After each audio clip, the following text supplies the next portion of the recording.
안녕하세요. 직장 내 성희롱에 관하여 알기 쉽게 오늘 하루 여러분을 도와드릴 1MC 개그맨 김원효. 네, 안녕하세요. 아나운서 이수민입니다.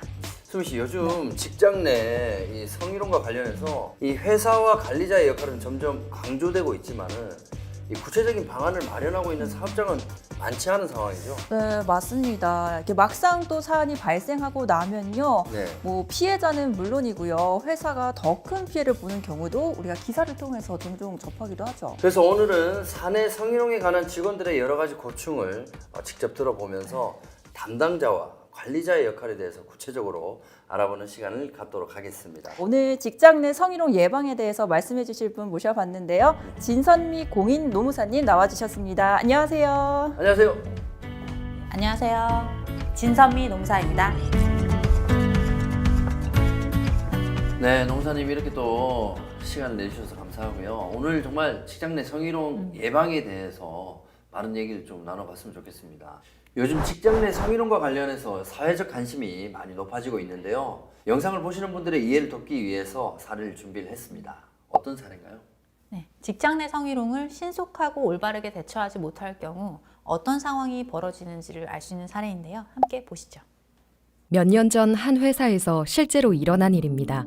회식 자리에서 남자 사원이 여자 화장실을 불법 촬영을 했는데요. 하지만 남자 사원은 징계 없이 넘어갔습니다. 이후 이 회사에서는 교육 담당자와 인사팀장이 여성 사원한테 성폭행을 시도하는 사건이 발생했습니다. 이 회사의 이런 성범죄 사건이 세상에 알려진 건 한 피해자가 직접 인터넷 커뮤니티에 불법 촬영과 강간미수 등에 관한 글을 올리면서 시작되었습니다. 사건이 세상에 알려지자 회사 측은 글을 올린 피해자에 대해 지속적으로 회유하며 사건 축소를 시도했는데요. 피해자와 가해자 간 인터넷 진실 공방이 연일 언론에 보도되었습니다. 이후 사건 재조사를 요청하는 청원과 회사의 잘못된 대처를 비판하는 여론이 형성되며 외국에 나가 있던 회장이 급히 귀국해 사과문을 발표하기에 이르렀는데요. 하지만 해당 회사 제품에 대한 불매운동이 확산되었고 결국 홈쇼핑 판매까지 중단할 수밖에 없었습니다. 이 회사 차원에서 가해자를 처벌하지 않고 사건을 덮기에만 급급했네요. 이 사례는 실화를 바탕으로 한 내용인데요. 실제로 피해 직원이 언론에 사실을 알려 큰 화제가 되었습니다. 사건이 발생하고 어떤 결과가 나타났는지 같이 확인해 보실까요? 네. 네. 결국 회사 내에서 지금 성폭행이 발생을 하고 적절하게 대처를 하지 못한 게 이렇게 회사에 큰 타격을 입은 걸로 보여집니다. 지금 보니까요, 뭐 회사 이미지가 추락한 건 물론이고요. 네. 뭐 주가나 실적까지 하락을 하면서 경제적 타격까지 입은 걸로 보여져요. 네. 근데 직장 내 성희롱과 관련해서 이 직접적인 가해자뿐만이 아니라 회사 측의 책임을 인정한 판례는 이미 2002년도부터 나온 걸로 알고 있는데요. 직접적으로 이 기업 이미지 저하나 큰 피해로 이어지는 경우는 또 흔치 않네요. 맞습니다. 네. 그러나 최근에는 낙인이 두려워 피해자 스스로 숨는 것을 선택하는 대신에 보다 적극적인 해결에 나서는 경우가 증가하고 있고요. 이를 바라보는 사회의 시선도 뭐 예전과는 많이 다르죠. 그리고 더욱이 SNS 및 1인 미디어 발달로 피해 사실을 널리 알리는 것이 어렵지 않고요. 자발적으로 개인들이 모여 여론을 형성하거나 불매운동 등 집단 행동을 만들어가기 용이한 환경이기 때문에 기업이 입을 수 있는 직접적인 피해는 더욱 커졌다고 볼 수 있습니다. 그러니까요. 사실 기업이 뭐 예방 차원에서 갖은 노력을 한다고 해도 이런 사건은 발생을 할 수가 있잖아요. 충분히. 네네네. 그런데 오히려 발생한 사안을 축소하고 은폐하려고 하면 이렇게 더 큰 피해가 기업에게 돌아간다는 거 꼭 염두에 두셔야겠습니다. 그런데 노무사님, 이 방금 본 사례의 경우에는 이 피해 사실이 심각한 이 성범죄에 해당되기 때문에 크게 문제화된 게 아닐까 싶어요. 흔히 성폭력 범죄는 이 피해가 좀 심각하고 또 직장 내 성희롱은 또 피해가 가벼운 것으로 또 이해를 하고 있는데요. 성희롱과 성폭력은 상대방이 원치 않는 성적 원동 등으로 성적 자기결정권을 침해하는 행위로서 법률로 금지되어 있다는 점에서는 본질적으로 같습니다. 남녀고용평등법은 성희롱을 사업주나 상급자 또는 근로자가 직장 내 지위를 이용하거나 업무 관련하여 다른 근로자에게 성적 언동 등으로 성적 굴욕감 또는 혐오감을 느끼게 하거나 성적 언동 또는 그 밖의 요구 등에 따르지 아니하였다는 이유로 근로조건 및 고용에서 불이익을 주는 것이라고 정의하고 있는데요. 성폭력의 범죄도 업무 관련성이 있으면 직장 내 성희롱에 해당하고 피해자가 가해자의 형사처벌을 위한 고소를 진행한 것과 별개로 회사에서도 피해자 보호 조치 등 필요한 조치를 할 의무가 있습니다. 네, 그러니까 뭐 앞선 사례나 우리 노무사님 말씀 들어보니까 사안이 발생했을 때 회사가 어떻게 대처하느냐 이게 굉장히 중요해 보입니다. 사건이 발생하지 않도록 예방하는 것도 중요하지만 앞에서 보셨다시피 어떻게 대처하느냐가 기업에 미치는 영향이 꽤 클 것 같습니다. 이처럼 처리 과정에서 문제가 되던 또 다른 사례가 있어서 저희가 준비를 해봤습니다. 영상 보시죠. 한 공기업에서 인턴 사원들에 대한 성희롱과 성추행 사건이 발생했습니다. 지역본부 차원에서 해당 사건을 조사하고 가해자를 징계했으나 피해의 심각성에도 불구하고 감봉 3개월의 가벼운 징계에 처해졌는데요. 여기에 본사가 이 사건을 축소에 보고하는 등 은폐하기에 급급했습니다. 이 과정에서 피해자에 대한 보호 조치 없이 방치하였고 조사 과정에서 성경험에 관한 질문을 받는 등 2차 피해를 입어 결국 피해자가 퇴사하며 사건은 마무리되었는데요. 그러나 2년 뒤 언론을 통해 사건이 보도되면서 문제시되었고 회사 감사실에서 재조사하여 해당 가해자를 파면하였으나 이미 해당 회사의 조직 문화의 문제점에 대한 구체적인 내용의 언론 보도가 계속되었고 시민들의 공분을 사게 되었죠. 뿐만 아니라 국가인권위원회는 회사를 직권조사하고 가해자를 형사고발하는 한편 해당 회사의 근로자 전원에 대한 설문조사 등 실태조사를 실시했습니다. 이 과정에서 회사의 명예가 추락하는 등 피해가 막심했습니다. 자, 그럼 노무사님 해당 공기업에서 추후에 좀 어떤 개선책을 마련한 게 있나요? 축소 은폐 행위를 차단하기 위한 대책으로 각 지역 본부장 및 지역 본부 고충상담원은 성희롱 고충이 제기된 즉시 사장에게 직접 보고도 하고요. 본사 고충상담원에게도 즉시 보고한 후에 조사 및 처리 일체를 지역이 아닌 본부 인사팀 주관 하에 진행하도록 하고 위반 시 엄중하게 문책하도록 방침을 정했습니다. 또한 지속 반복적으로 계층별 특화 교육을 통해 방침의 내용을 전 직원들에게 공유했습니다. 네, 이렇게 피해자와 행위자가 문제 삼지 않겠다 합의를 했다고 하는데요. 자, 그럼 제가 여기서 퀴즈 하나 드려볼게요. 예. 피해자와 행위자가 합의를 하더라도 네. 징계를 할 수 있다, 없다. 과연 뭘까요? 저 정답. X. 징계를 할 수 없다. 네, 왜냐면 이제 당사자인 이 두 사람이 합의를 하잖아요. 합의를 했기 때문에 굳이 뭐 조사를 할 필요가 있을까요? 많은 분들이 그렇게 생각하실 수 있지만 네. 아닙니다. 와.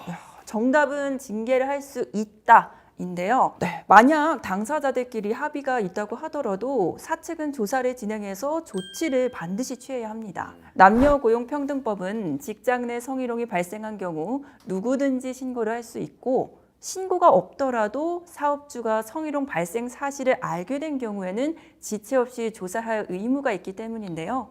자, 이렇게 정한 이유는요. 직장 내 성희롱이 피해자와 행위자 두 사람의 문제가 아니라 조직의 문제라는 점을 고려한 것입니다. 네, 다음 사연이 또 와 있는데요. 이럴 때는 어떻게 하면 좋을지 노무사님 뭐 조언을 좀 부탁드리겠습니다. 일단 자료화면 보실까요? A는 대학생 신분의 인턴으로 한 회사에 입사했습니다. A의 멘토로 B가 지정되었는데요. B는 장난을 치듯 A의 머리를 쓰다듬거나 팔뚝을 꼬집기도 했습니다. 하지 말라는 요청에도 계속되는 B의 행동. A는 불만이 쌓여갔는데요. 고민 끝에 부서장 면담을 요청해 사실을 말했습니다.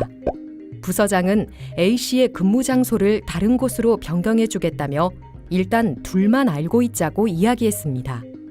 A는 B와 다른 부서에서 일하게 되었지만 B는 A를 찾아와 동생 같아서 장난친 거다, 미안하다고 했습니다. A는 놀라고 당황스러웠죠. 생각해보니 둘만 알고 있자고 한 부서장의 말이 떠올라 학교 인권센터에 상담을 요청했습니다.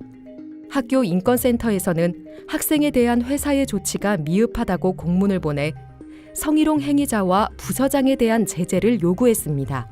일이 커진 상황에서 부서장은 도대체 자신이 뭘 잘못한 건지 알 수 없었습니다.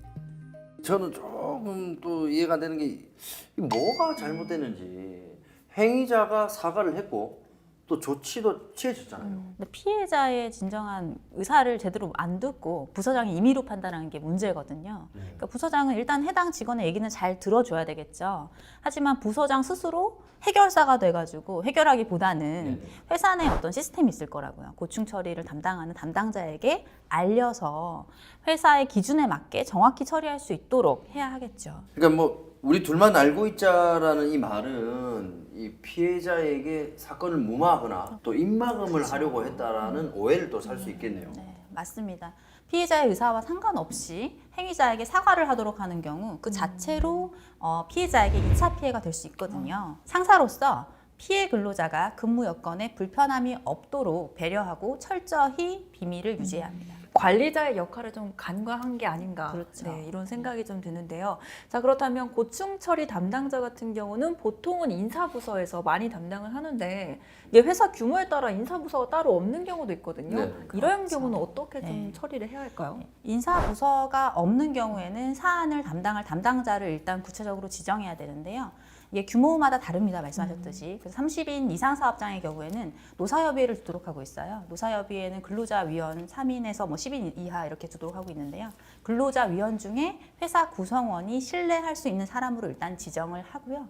30인 이제 미만 사업장이 소규모 사업장이라면 일단 신뢰도 높은 상급자나 사업주 스스로가 고충 담당자의 역할을 할 수 있습니다. 지금 노무사님 말씀처럼 중요한 것은요, 이 회사 구성원들이 신뢰 가능한 사람을 또 지정을 하는 것이고, 성희롱 고충 처리 담당자가 누구인지 모든 직원들이 알 수 있도록 해서 이 사안이 이제 발생할 경우에 담당자에 의해서 신속하게 도움을 받을 수 있도록 해야 될 것 같네요. 특히 또 이 직장 내 성희롱 문제를 제대로 처리하지 않은 경우에는 노무사님 뭐 법적 처벌까지 가해질 수 있다고 하는데 구체적으로 어떤 처벌인가요?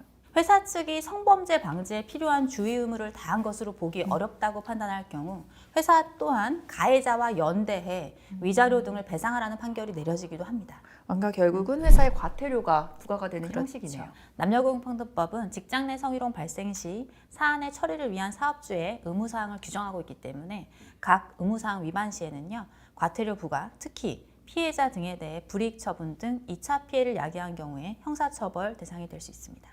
네, 이 직장 내 성희롱에 대한 적절한 조치를 취하기 위해서는 관리자 그리고 고충 처리 담당자들이 그 처리 절차를 잘 이해하고 숙지하는 게 무엇보다 중요하잖아요. 네. 자, 그렇다면 정말 딱 사건이 발생했을 때 어떻게 단계별로 좀 처리를 할 수 있을까요? 구체적인 단계는 지금 나오는 표와 같습니다. 이 표를 대략적으로 설명드리면요.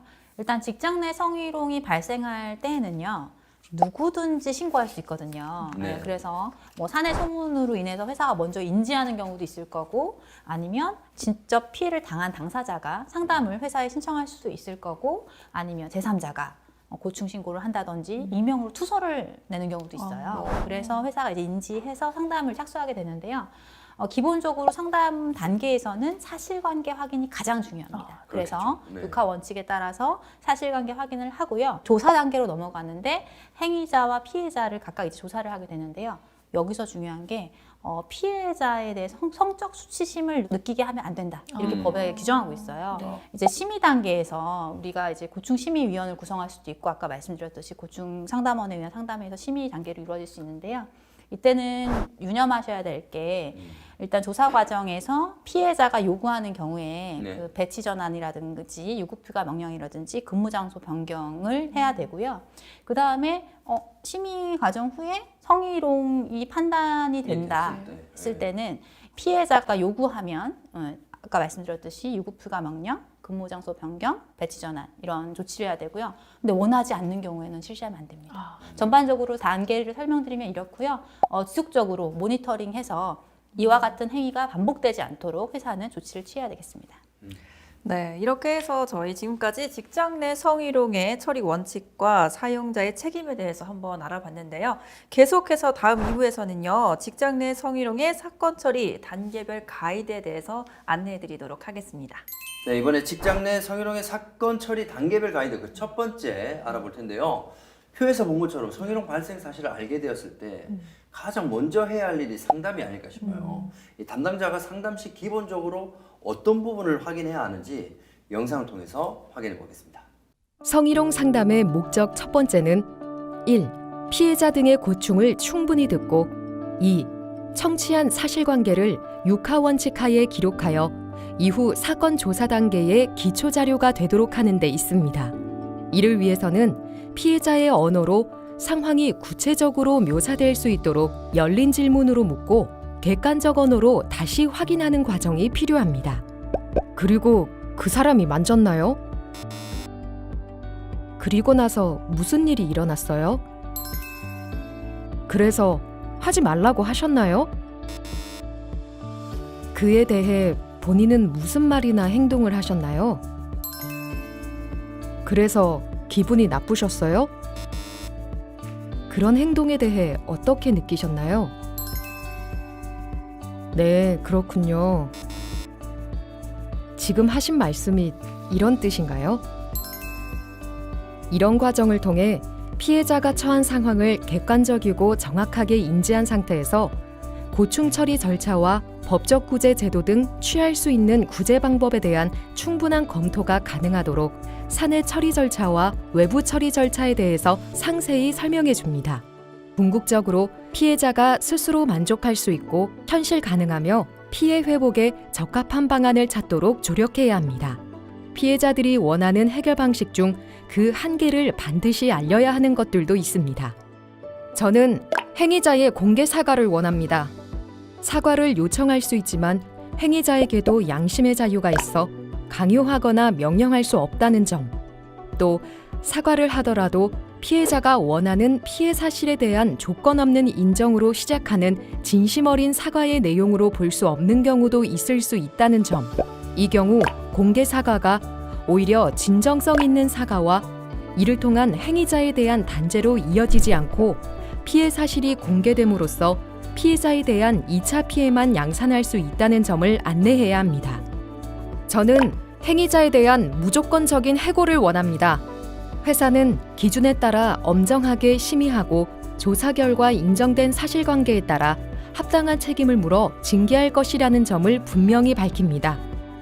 피해자의 입장에서는 가장 높은 수준의 징계를 원할 수밖에 없다는 점을 공감하되 징계 수위는 현 단계에서 판단할 수 없고 해고라는 결론을 단정적으로 약속할 수 없음을 알려야 합니다. 또한 피해자가 해고를 강력히 원하는 이유를 들어주고 그것이 2차 피해에 대한 불안감 때문이라면 당사자 분리 조치와 모니터링으로 충분히 보호하고 2차 피해를 유발하는 경우도 중징계로 다룰 수 있다는 점을 알려야 합니다. 저는 신고 사실에 대한 비밀은 유지하되 행위자에 대한 조사와 징계를 원합니다. 행위자에 대한 징계는 노동위원회 구제 신청 등 회사와 행위자의 법적 분쟁의 대상이 될 수 있기 때문에 정확한 사실에 근거하여야 하고 행위자를 조사하는 과정에서 피해 사실을 확인하려면 누가 피해 신고를 하였는지에 대해 알려주지 않는다고 하더라도 행위자가 유추할 수 있어 비밀 유지에 한계가 있을 수 있다는 점을 알려야 합니다. 마지막으로 상담 단계에서 확인할 사항은 조사 등 처리 절차 진행 전 피해자 보호를 위한 적절한 조치입니다. 상담 과정에서 확인할 사항을 체크하는 것도 필요합니다. 들어보니까 상담 과정에서도 고려해야 될 점이 굉장히 많아 보입니다. 아무래도 이제 고충 처리 담당자가 상담을 통해서 사안을 가장 먼저 접할 텐데요. 이 담당자가 그냥 딱 생각하기에 뭐 행위자가 사과를 하고 뭐 재발 방지 약속 정도면은 원만하게 해결이 되겠다. 이렇게 스스로 판단을 하고 행위자한테 사과를 하도록 하는 거. 이거 어떻게 생각하세요? 그거는 본인 이제 상담자의 역할을 넘어서는 거죠. 피해자의 어떤 상담 시에는 피해자가 이 문제를 어떻게 해결하는지를 원하는지 듣고 파악하고 객관적인 뭐 처리 방식에 대해서 안내를 해줘야 되는 건데 피해자 스스로가 결국에는 적절한 방법을 선택해서 문제를 해결할 수 있도록 돕는 과정이거든요.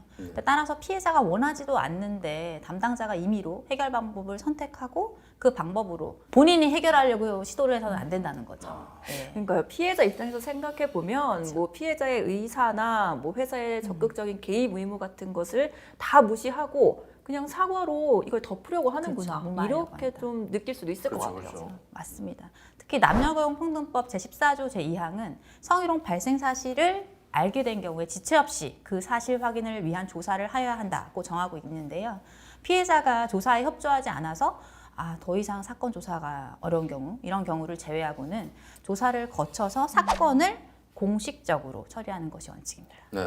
이렇게 상담 이후에는 또 조사를 개시해야 될 텐데요. 피해자가 상담만 하고 그 이후 절차 개시를 원하지 않는 경우는 이거 어떻게 해야 될까요? 네, 직장 내 성희롱은 단지 피해자와 행위자 두 사람의 개인적인 문제가 아니라 법률과 조직이 금지하는 행위가 이루어진 것으로 그 자체로 조직 규범에 반하는 행위입니다. 피해자가 조사나 징계를 원하지 않는다는 이유로 사건을 그대로 종결할 수는 없고요. 따라서 조직은 성희롱 사건이 발생하면 지체 없이 조사하여 조치할 의무가 있으므로 조사를 원치 않는 이유를 충분히 일단 청취하고 피해자를 설득해야 합니다. 네, 그렇게 해서 결국 조사가 개시가 된다면 좀 더 공정하게 판단하기 위해서 올바르게 질문하는 방법이 또 따로 있을까요? 최대한 피해자의 의사를 존중해야 하나 그것이 이제 피해자의 의사에 따라 모든 것을 결정하라 이런 건 아니고요. 네. 행위자의 행위가 조직에 해가 되고 징계되어야 할 비위 행위라면 회사는 인사 원칙에 따라서 일단 처리해야 합니다. 다만 피해의 경중과 재발 가능성 및 피해자의 2차 피해 우려의 정도 등을 고려해서요. 조사 절차를 진행하지 않도록 결정하는 경우라도 일단 성희롱 예방 교육 실시해야 되고요. 조직 문화 개선을 위한 캠페인 등 재발을 방지하기 위한 조치를 취하여 간접적으로 경고해야 되겠죠. 그리고 피해자의 근무 환경에는 별 문제가 없는지 지속적으로 모니터링해서 피해자를 보호해야 합니다. 마지막으로 피해자의 생각이 바뀌거나 상황이 바뀌면 언제든지 상의할 수 있다는 가능성을 열어두고요. 이 부분을 충분히 피해자한테 이야기해주고 행위가 만약에 반복될 경우에 더 크게 악화되기 전에 필요한 조치를 취해야 되겠죠. 그래서 안내해야 합니다. 그렇군요. 요즘에는 또 성희롱 행위자로 지목된 경우 그냥 억울함을 호소하는 것이 아니라 오히려 내가 피해자다. 아니, 나도 신고하겠다. 이렇게 나오는 경우가 종종 있다고 합니다. 다음 영상 함께 보시죠. 영업팀 회식이 밤늦게까지 이어졌습니다. 다음 날 아침 회식에 참여했던 여성 A는 잠에서 깨자 집이 아니라 숙박업소라는 것을 확인했고 옆에는 같은 팀 남자 과장 B가 있었습니다. 고민한 끝에 A는 B를 성폭력으로 경찰서에 고소를 했고 바로 회사에도 알려 성폭력 사건이 발생하여 형사 고소를 했지만 고소 사건은 시간이 오래 걸리니 회사에서 바로 고충 처리를 해달라고 요청했습니다. 회사에서는 고충 처리 담당자에게 상담을 진행하도록 했는데 피해자 A는 몸도 마음도 편치 않아 연차를 사용 중이라 B를 먼저 만나 상담을 진행하였습니다.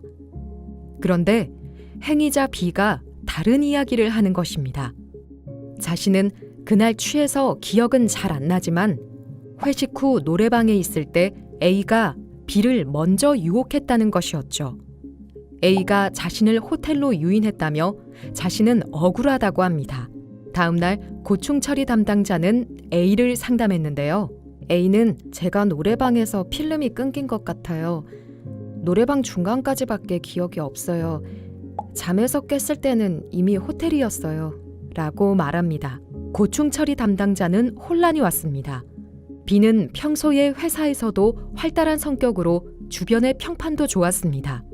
정말 누구의 말이 맞는 것인지 알 수가 없다는 생각이 들었죠. 고충 처리 담당자는 면담 결과를 정리하여 보고하며 누가 가해자고 피해자인지 알 수 없다고 본인 의견을 넣었습니다. 심리적으로 안정이 되지 않아 연차 휴가를 사용 중이던 A. 하지만 회사에서는 A가 가해자라서 출근이 정지된 걸로 소문이 났습니다. 회사 입장에서는 정말 곤란한 사건이 아닌가 싶습니다. 노무사님, 이 사안에서 지금 잘못된 부분은 어떤 부분인 거예요? 이 사안의 경우에 첫 번째로 근로자 A가 고충 처리를 요청한 그 즉시 행위자로 지목된 B에게 일단 비밀유지 서약서 아까 말씀드린 거 있잖아요. 네네. 일단 받고 사안이 일단 심각하니까 심각한 만큼 2차 피해 예방을 위해서 대기 발령 등 필요한 조치를 취했어야 하는 상황입니다. 고충 상담의 대상은 피해자 및 피해를 주장하는 사람인데 이 사건의 경우는 일단 행위자로 지목된 사람을 먼저 조사했거든요. 이 부분이 잘못된 거죠. 그러니까 상담을 통해서는 A를 통해서 사실관계를 좀 확인을 하고 A에게는 피해 조치가 내려졌어야 되는 거고요.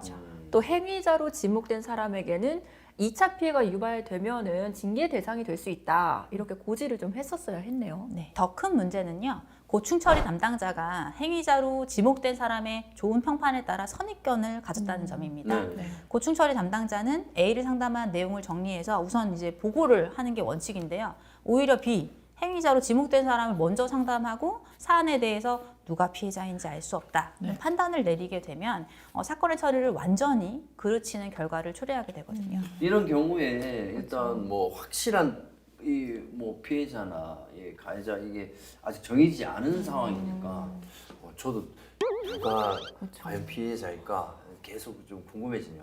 근데 지금 앞 사연처럼 이 B가 나도 피해자라고 나오는 경우면은 누가 피해자인지 진짜 알 수가 없잖아요. 예.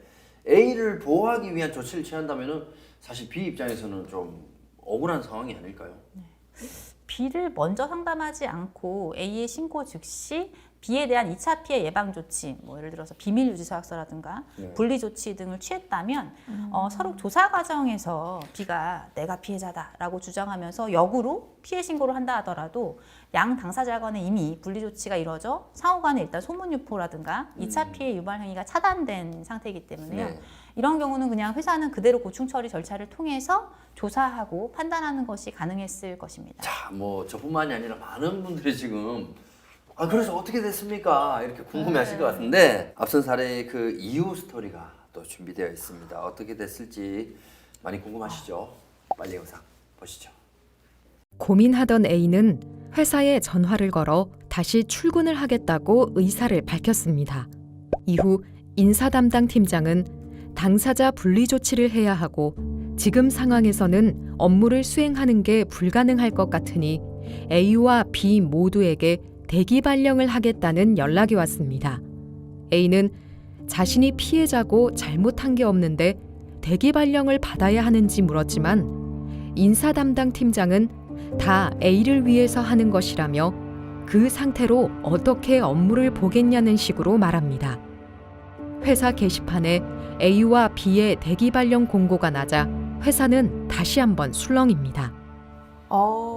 노무사님 이런 경우는 제가 봐도 좀 많이 잘못되지 않았나 답답하죠. 싶네요. 분리 조치의 목적은 피해 근로자 등에게 발생할지 모르는 2차 피해를 예방하기 위해서 피해 근로자의 근로의 권리 회복에 부합하는 방식, 그러니까 피해 근로자의 근로 환경을 적합하게 해주는 방식으로 이루어져야 되는데요. 따라서 분리 조치를 한다면 피해자 등이 요구하지 않는 이상 피해자 등은 원래 상태를 유지하고 행위자로 지목된 사람, 그 사람을 피해자로부터 분리하는 방식이어야 된다는 거죠. 그렇죠. 그래서 A는 분명히 계속 근무할 뜻을 내비쳤고 더욱이 대기 발령은 사실 인사상 불이익한 처분이 될 수 있거든요. 네. 그런 방식이기 때문에 명백하게 이 법을 위반한 것이라고 볼 수 있습니다. 뭐 대기업 같은 경우는 모르겠지만 사업장 규모가 또 작을 때는요. 야, 이거 행위자와 피해자를 분리하는 게 쉽지 않을 것 같은데 이런 경우 어떻게 보호해야 될까요? 분리 조치의 목적은 조사 과정에서 피해자 보호에 있습니다. 단순히 파티션으로 공간을 나누거나 네. 층을 구분하는 것만으로는 사실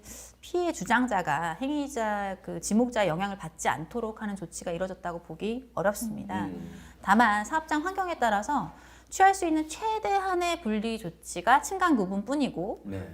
더 이상 취할 수 있는 조치가 없다면 일단 뭐 그 정도의 분리 조치도 뭐 인정될 수 있겠습니다. 또한 행위자를 배치 전환한다든지 사안이 중요한 경우에는 조사 기간 동안 대기 발령을 명령할 수도 있고요. 피해 근로자 등에게 유급휴가를 부여하는 방식을 고려할 수 있습니다. 하지만 이 경우라도 피해 근로자 등의 의사에 반하는 조치를 해서는 안 됩니다. 네, 그러면 지금까지 한 말을 한번 쫙 종합을 한번 해보면요. 네. 우선 상담의 대상은 행위 지목자가 아니라 피해 주장자이다. 네. 그리고 조사에 들어가기에 앞서서 비밀유지 서약서 및 가해자 피해 근로자 분리 등 이 보호 조치가 반드시 필요하다. 그리고 마지막으로 피해자 보호 조치라는 명목으로 피해 근로자 등의 의사에 반하는 조치를 취해서는 안 된다. 이렇게 정리해 볼 수 있을 것 같습니다. 네, 그러면 계속해서 조사 절차는 또 어떻게 되는지 한번 살펴볼까요? 조사 순서와 방법에 대해서 특별히 법률이 정해지진 않았지만 상담 내용을 기초로 조사 대상 및 순서와 방법, 일정 등을 구체적으로 정한 조사 계획을 수립하고 피해자, 목격자 및 참고인, 증거 및 정황 증거 확인, 행위자 순서로 조사를 합니다. 사람에 대한 조사는 직접 대면 조사를 원칙으로 하고 상황에 따라 전화, 서면 조사를 할 수 있음. 필요한 경우 진술조서 형식의 문답서를 이용, 신고인 및 참고인 등이 피신고인 등에 대해 자신의 신원이 알려지지 않기를 원한다면 익명조서를 작성하는 방법으로 보호 가능. 단, 행위자 조사 시 사실관계 확인을 위해서는 특정 사실을 밝혀야 하므로 100% 익명이 보장되는 데에는 한계가 있음을 알려야 함. 당시 정황의 확인이나 감정에 대한 질문, 대처와 관련하여 질문을 할 때는 질문으로 인해 또 다른 정신적인 피해나 성적 모욕감을 느끼지 않도록 각별히 유의. 있었던 사실을 객관적으로 확인하는 과정으로 피해자나 상황에 대한 조사자의 판단이나 생각을 말하는 절차가 아니라는 점, 즉 조사의 목적을 분명히 인식, 외부 전문가를 조사에 참여시키거나 외부 전문가의 조사를 위탁할 수 있으며 공공기관장 등 임원이 행위자인 경우는 상급기관에서 외부 전문가를 포함한 고충심의위원회를 먼저 구성하여 위원회를 통해 조사가 이루어지도록 해야 함. 이렇게 조사를 하는 과정에서 특별히 뭐 녹음이나 영상이 없다면은 사실관계를 인정하기가 쉽지 않을 것 같아요. 네. 어떤 기준으로 사실관계를 판단을 해야 될까요? 일단 양 당사자의 진술이 엇갈릴 때 결국 어떤 사람의 진술에 신빙성이 있는가 이게 중요하겠죠. 그래서 진술의 신빙성을 판별하는 인권위원회와 법원의 기준에 준해서 판단해 볼 수 있습니다. 피해자 등의 진술의 신빙성 유무를 판단함에 있어서 법원은 진술 내용 자체의 합리성이라든지 논리적 모순 이런 것들을 보는데요. 일단 물증 또는 제3자의 진술과의 부합 여부 등 이런 것들과 포함해서 법관의 면전에서 선서하게 돼 있거든요. 그런 다음 공개된 법정에서 진술에 임하고 있는 증인의 모습이나 태도, 진술의 뉘앙스, 일관성, 일단 증인신문 조서, 그 페이퍼 안에는 포함할 수 없는 여러 가지 사정들을 직접 관찰함으로써 얻게 된 심증까지 모두 고려해서 피해자를 비롯한 증인들의 진술이 대체로 일관되고 공소사실에 부합하는 경우 등 객관적으로 보아 도저히 신빙성이 없다고 볼 만한 별도의 신빙성이 있는 자료가 없는 한 이를 함부로 배척하여서는 안 된다라고 해서 전반적으로 판단하고 있습니다. 오해가 생기지 않도록 잘 판단을 해야 되겠네요. 그렇죠. 네네. 예, 방금 말씀드린 법원의 그 판정 기준에 대해서 일례를 하나 말씀드리자면 그 교수의 연구실에서 인터넷 쇼핑 방법을 이렇게 알려준 다음 일어서는 지도 학생이자 연구조교인 피해자를 끌어안고요. 볼에 이제 자신의 볼을 갖다 되었다는 사실을 인정한 판결이 있었는데요. 그 판결의 근거는 피해자의 진술이 매우 구체적이고 일관됐다라는 거죠. 연구조교였던 피해자가 원고에 관해서 굳이 악의적인 거짓말을 할 아무런 동기나 이유가 없다는 점, 그리고 이제 원고도 내가 악순했다, 그리고 손을 꽉 잡고 그냥 다른 손 잡았어 이렇게 이제 주장을 한 거예요. 근데 신체접촉은 일단 인정했다는 거죠. 그렇다는 점, 그리고 원고가 그와 같은 정도의 신체 접촉만 했다면 피해자가 다음날 지도교수인 원고를 찾아가서 이에 대해서 항의하였다고 보기 어려운 점을 종합하면 피해자의 진술을 신빙할 수 있고 따라서 원고가 피해자를 끌어안고 피해자의 볼에 자신의 볼을 갖다 댄 사실이 인정된다는 것이었습니다. 국가인권위원회에서 판결한 것도 있죠. 그렇습니다. 피진정인의 주장은 이런 거 많이 하잖아요. 술에 취해 기억이 나지 않는다. 맞아요. 이런 것이었는데요.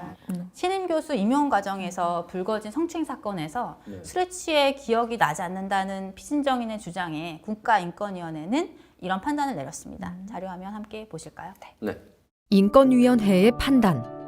두 사람의 상반된 진술 외에는 직접 그 행위를 목격한 사람이나 사진 등의 다른 증거가 있는 것은 아니나 피해자가 사건 발생 직후 진정인에게 피진정인이 자신의 몸을 더듬었다고 알려주고 며칠 후 그 내용을 다시 자세히 말해주었으며 이후 학교의 성희롱 관련 조사위원회에서도 일관되게 진술을 하고 있는 점, 피진정인의 핸드폰 통화 내역에 당시 피진정인이 피해자에게 통화한 기록이 있는 점, 사건 발생 다음 날 피진정인이 피해자에게 전화를 하여 본인이 실수를 하지 않았는지, 옷이 지저분한 이유 등을 물어본 것으로 보아 만취한 상태에서의 실수에 대한 무의식적인 자각과 우려가 있었다고 보이는 점, 피진정인 스스로도 기억이 안 난다고 하고 있으나 강력하게 피해자가 주장하는 것과 같은 행위를 하지 않았다고 부인하고 있지 못하는 점 등에 비추어 보아 사건 당일에 피해자가 주장하는 것과 같은 언동이 있었던 것으로 판단됨. 네, 인권위원회에서도 결국 인정을 받은 것처럼 보여지는데 저는 여기서 한 가지 또 궁금한 게요. 네. 이제 피신고인이 조사 도중에 제3자에게 피해자에 대해서 이야기를 한다든지 아니면 불리한 여론을 조성하는 경우, 특히 이렇게 상하 관계면 더 많이 나타날 것 같거든요. 이럴 때 좀 어떻게 대응을 해야 될까요? 우선 이를 예방하는 것이 무엇보다 중요하겠죠. 그래서 일단 비밀보호 서약서를 받아둬야 되고요. 피해자 등에게 접근하거나 신고 사실을 유포하거나 피해자 등에 대한 언급 사실 여부와 관계없이 조직 구성원에게 이를 전달하는 경우 이거는 2차 가해로 볼 수 있거든요. 그렇기 때문에 신고 사항과 별개의 추가적인 징계 사유가 될 수 있고, 그렇기 때문에 오프 더 레코드 일단 기밀을 유지해야 되고, 또 더 나아가서는 이걸 기밀을 누설했을 때는 명예훼손죄에 해당할 수 있음을 명확히 알리는 것이 중요합니다. 근데 그럼에도 불구하고 소문 유포 행위를 감지했을 때는 어떻게 해야 되죠? 네. 소문 유포 행위 자체에 대한 조사를 실시해야 하며 소문의 최초 유포자가 아니라도 중간의 전달자라도 그에 맞는 책임이 따르게 됨을 알려야 합니다. 네, 이상으로 직장 내 성희롱의 사건 처리 단계별 가이드 첫 번째 알아봤고요. 네, 직장 내 성희롱 사건 처리 단계별 가이드 그 두 번째를 얘기해 보도록 하겠습니다. 자, 이번에는 심의 단계를 살펴볼 텐데요. 어떻게 진행되는지 사례를 또 준비를 했습니다. 먼저 영상 보시죠. 한 회사에서 발생한 성희롱 신고 사건입니다. A는 여성 전용 휴게실에 들어가 쓰레기통에 쓰레기를 분리수거하고 휴게실 내에 설치되어 있는 여성 화장실에서 생리용품을 수거하였습니다. 업무 중 휴식차 휴게실에 들어온 여성 직원 B는 휴게실과 화장실을 정리하고 있는 A와 마주쳤고 예고 없이 들어와 여성들의 스타킹과 생리용품 등이 들어있는 쓰레기를 처리하는 모습에 불쾌감을 느껴 신고하였습니다. 그리고 신고 사건에 대한 심의 및 조치를 위한 인사위원회가 소집되었는데요. 같이 근무하는 다른 여성 C는 A의 행동에 불쾌감을 느끼지 않았다고 한 점을 고려해보면 성희롱으로 보기 어렵다고 생각되는데요. 평소에 A가 업무 실적도 좋고 뭐든 항상 솔선수범하는 사람이라 지점 주변의 정리도 원래 자주 하는 사람입니다. 직원들 휴게실이 정결하지 않으니 배려하는 차원에서 한 일일 텐데 이렇게 신고가 접수되니 안타깝네요. 여직원들을 배려하는 마음으로 휴게실과 화장실의 쓰레기통을 비우신 것 같기는 하지만 남성 상사가 내가 사용하는 화장실 생리용품을 수거했다는 것이 많이 민망하긴 합니다. 우선 여성 휴게실은 수유실도 겸하고 있고 교대 근무하는 여성들이 잠시 수면도 취하는 곳인데 예상치 않게 휴게실에서 남성 상사를 마주친 상황 자체는 불쾌할 수 있을 것 같기는 한데 화장실 쓰레기 수거는 원래 그 업무를 담당하는 분도 남성 아닌가요? 그렇다고 하더라도 그 업무를 하기 위해 고용된 평소 함께 근무하지 않는 남성이 수거하는 것과 매일 얼굴 보고 함께 일하는 상사가 분리수거하는 것은 좀 다른 문제 같아요. 사생활 침해인 것 같기도 하고요. A가 지점장으로서 원래 솔선수범하는 타입이라 평소에 주차장 같은 곳 쓰레기도 줍기도 한다고 하니 결코 다른 뜻이 있었던 것은 아닐 것 같은데요. 최종적으로 다수결로 정하도록 하겠습니다. 다들 성희롱 여부에 대한 의견을 밝혀주세요. 지점장이 배려 차원에서 한 일을 성희롱으로 몰아가는 것은 동의하기 어렵습니다. 위원 3의 얘기를 들어보니 여성들 입장에서는 불쾌할 수도 있겠지만 성희롱까지는 아닌 것 같습니다. 저는 기권하겠습니다. 여성 휴게실과 화장실에 미리 예고 없이 들어간 것이 부적절한 것 같기는 하지만 같은 지점의 C도 불쾌감을 느꼈다고 하지 않는 것을 볼 때 성희롱까지는 아닌 것 같습니다. 위원들 의견을 종합하면 여성 직원들 입장에서 불쾌감을 느낄 수는 있겠지만 성희롱까지는 아닌 것 같다는 것이 다수 의견입니다. 본 안건은 성희롱이 아닌 것으로 결정합니다. 이 영상으로 보니까 이 심의 단계가 어떤 절차로 진행되는지는 잘 알 것 같은데요. 성희롱 여부를 심의를 할 때 이 심의기구의 구성에는 제한이 없을까요? 네, 심의 기구에 대해서는요 법으로 딱히 정해진 건 없습니다. 고요. 회사의 규모와 인원 구성을 감안해서 성희롱 예방 지침에 정하여야 하는데요. 성희롱 심의위원회 또는 인사징계위원회를 통해서 성희롱 여부와 조치 사항, 재발 방지 및 2차 피해를 위한 조치 방안을 결정하도록 할 수 있습니다. 이 사례의 경우에는 이 부하 직원으로서 직속 상사의 이 행위에 대해서 자유롭게 의견을 이렇게 좀 개진하기 어려울 것 같은데요. 이런 부분을 고려해서 행위자 및 피해자의 영향을 받지 않고 사안을 공정하게 바라볼 수 있는 사람들로 위원이 구성될 수 있도록 해야겠습니다. 그리고 명확하게 성희롱 예방 지침의 기준을 정해두는 것이 바람직하겠습니다. 근데 저는 이제 여성이다 보니까 여성의 입장에서 또 공감이 되더라고요. 네. 위원 3 같은 경우가 유일한 여성이었는데 그렇죠. 기권을 했단 말이죠. 그죠. 그만큼 의견 개진이 어려운 상황이 아닌가 싶은데 좀 보완할 수 있는 방법은 없을까요? 네.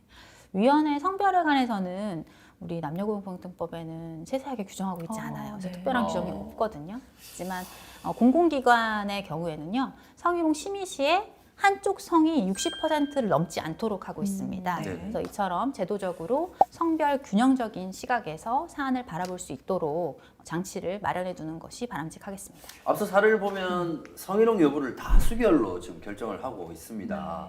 어떻게 보면 뭐 성적 모욕감이라는 이 피해자의 감정을 이 다수결로 정할 수 있는 부분이 맞나 하는 의구심이 들기도 하거든요. 맞아요. 하지만 또 위원회라는 구조가 갖는 의사결정 특성상 이 의견은 과반수 또는 다수결로 정할 수밖에 없을 것 같다는 또 생각도 합니다.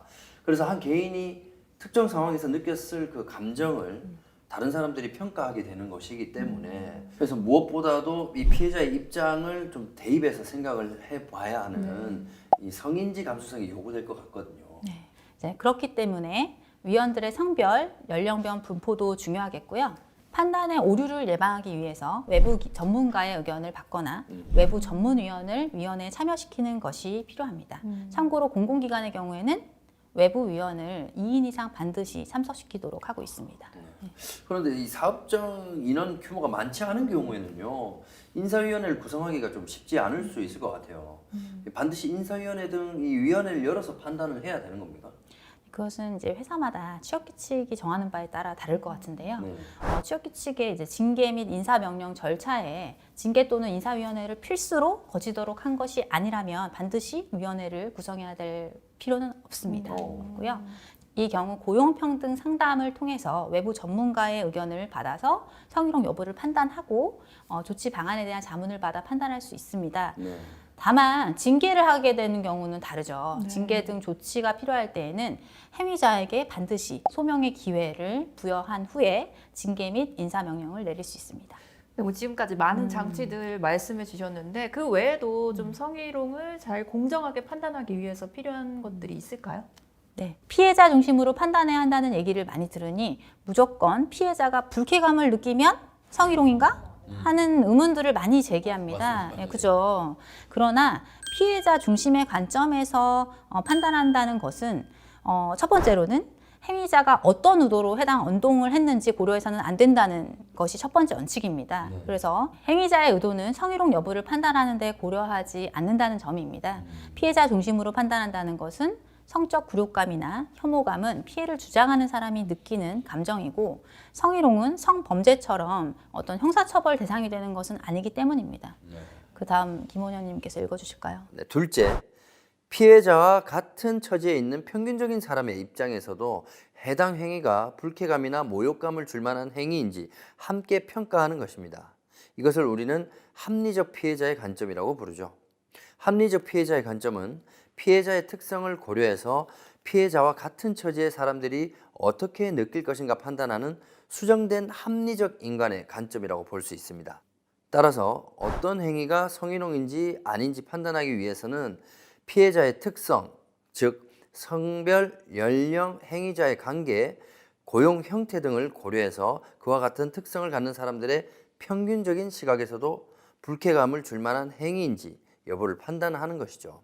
동일한 장소, 동일한 상황에 놓여 있다 하더라도 피해자의 특성에 따라 각각 다르게 받아들이고 달리 느낄 수 있기 때문입니다. 그런데 종종 기업에서 성희롱 여부를 판단할 때 해당 장소 내지는 상황에 함께 있었던 다른 사람들의 의견을 중요한 판단의 근거로 삼기도 하는데요.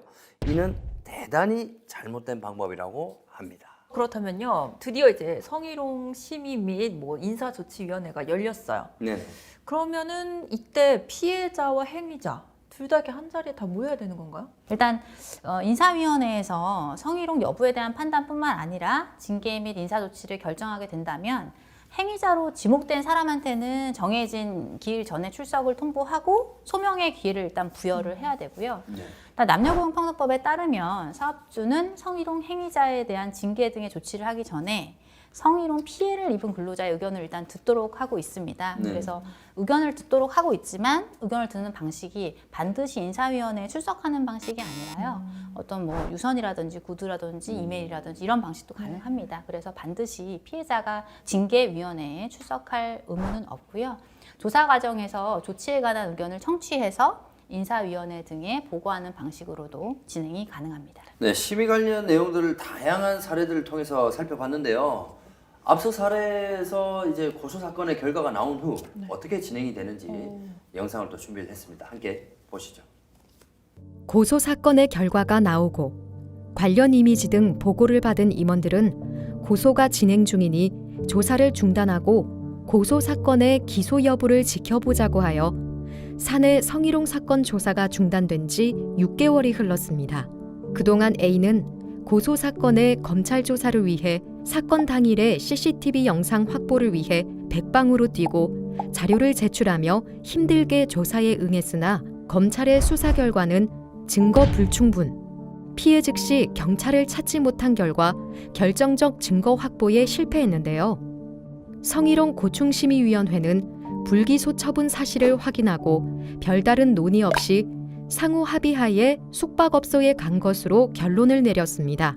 이후 인사위원회가 개최되었고 회사는 A와 B 모두에게 품위 유지 의무 위반을 이유로 감봉 3개월의 징계를 내렸습니다.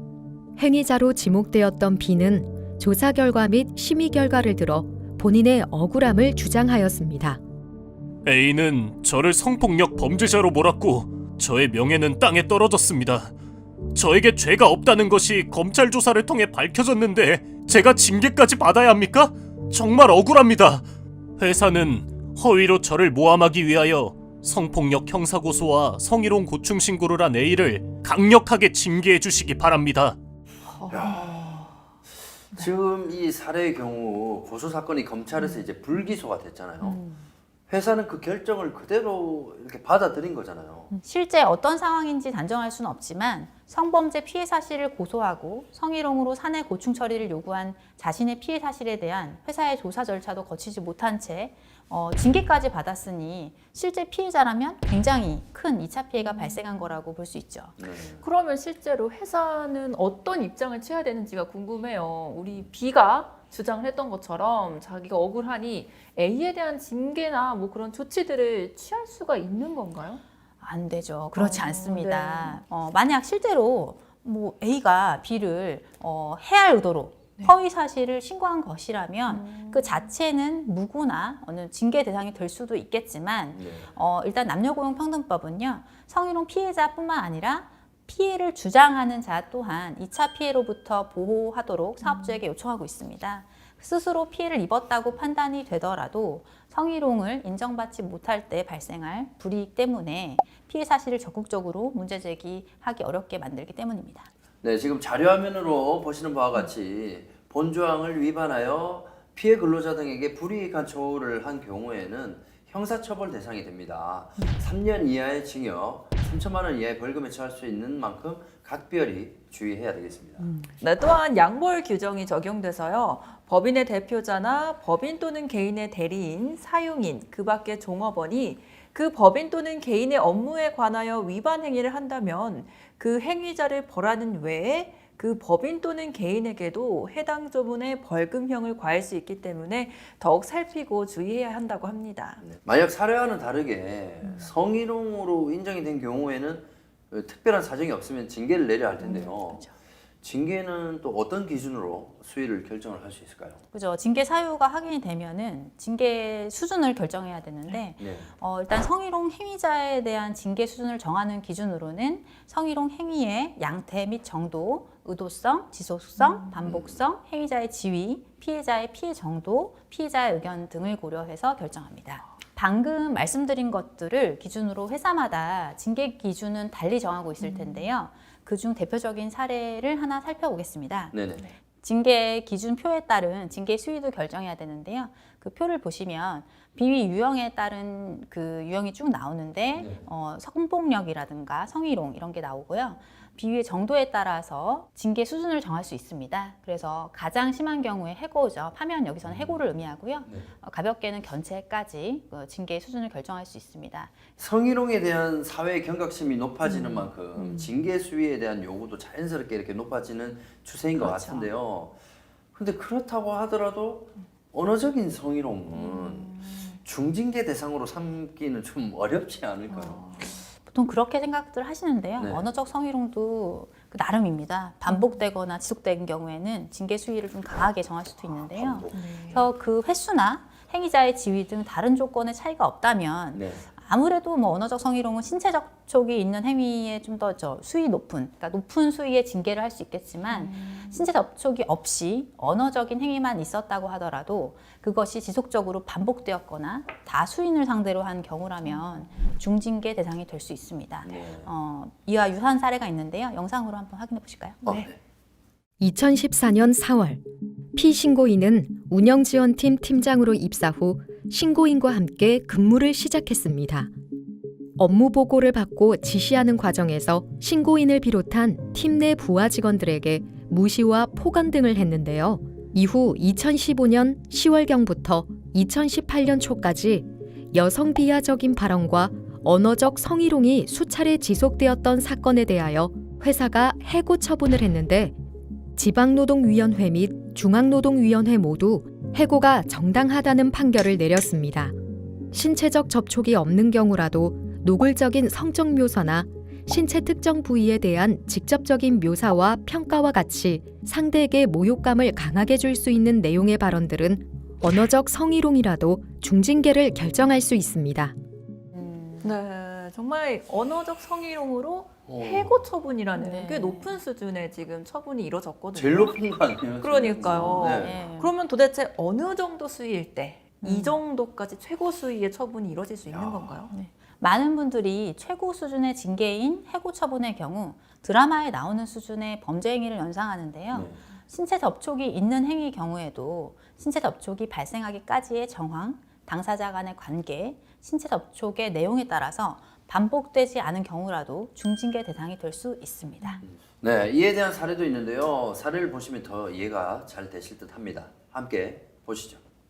정규직 40대 팀장이 계약직 30대 초반 여성에 대하여 여러 차례 내가 얘 찍었다, 도화살이 있다, 사람을 끌어당기는 매력이 있다, 만나는 사람 있느냐 등 호감을 일방적으로 드러내는 발언들을 이어오던 중 회식 후 방향이 같아 데려다 주겠다며 같이 타고 오던 택시에서 허리, 엉덩이 등을 만진 후 집 앞에서 껴안고 얼굴에 뽀뽀를 한 사건에 대해서 회사에서는 해고 처분을 내렸고 이 사건 역시 지방노동위원회 및 중앙노동위원회에서 모두 해고가 정당하다는 판단을 받았습니다. 이 사안의 경우에는 행위자가 미혼인 남성이라고 하더라도 원치 않는 일방적인 호감을 드러내는 것 자체가 네. 성희롱 행위가 될 수 있는데 일단 그러한 표현이 반복되었고요. 상대가 계약직 직속 부하 여사원이라는 점, 사회적 지위가 불안정한 상황이죠. 네. 계약직이기 때문에. 그리고 비록 신체적 접촉이 반복된 것은 아니더라도 허리, 엉덩이를 만지거나 볼에 뽀뽀를 하는 것은 그 자체로 노골적인 성적 표현이죠. 그렇기 때문에 고의성을 인정할 수 있는 행위이기 때문에 이렇게 해고 처분까지 정당하다고 판결이 난 것 같습니다. 네, 노무사님이 말씀하신 그 고의성이라고 한다면 보통 뭐 상대를 불쾌하게 하거나 괴롭히게 할 의도까지는 있어야지만 우리가 보통 고의성이 있다 이렇게 생각해서 조금 넘겨짚는 경우가 많지 않나요? 맞습니다. 단순히 호감에 따라서 상대도 나와 같은 마음으로 착각하고 한 행위는 고의성이 부인되는 것으로 생각하기 쉬운데요. 네. 성희롱 판단에 있어서 고의성은 해당 행위가 이 행동을 하면 성적으로 약간 좀 상대방이 불쾌할 수도 있겠다라는 등 어떤 성적 의미를 갖는 행위임을 알고 있는 것으로 충분하고요. 네. 살해의 행위들은 기습추행 및 강제추행의 성범죄로도 인정되기에도 충분한 행위입니다. 그렇다면 성희롱 조사 및 심의 조치를 모두 마치고 행위자에 대한 징계가 내려졌을 때 그 사실을 회사 구성원들에게 공지하는 것도 가능한가요? 징계 대상자에 대한 징계 사실 공표가 개인정보 보호 내지 사생활 침해 아니면 인권 침해 행위라는 지적도 있거든요. 이런 부분에 대해서 회사가 굉장히 판단을 할 때 애매하고 조심스러운 부분도 있는데요.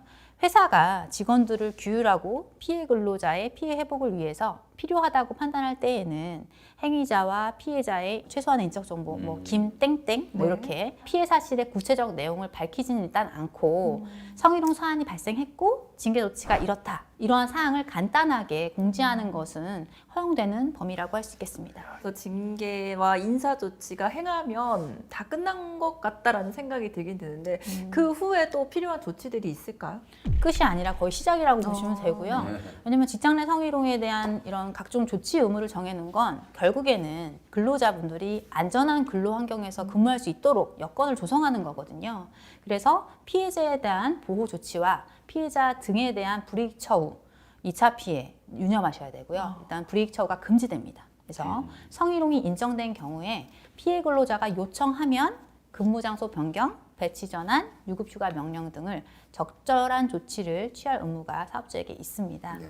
그리고 남녀고용평등법에는 불리한 처우가 금지되는 대상으로 신고한 근로자와 피해 근로자 등만을 규정하고 있지만 그렇다고 해서 피해 근로자에게 조력한 조력자나 참고인에 대한 불리한 처우가 허용되는 것은 아니고요.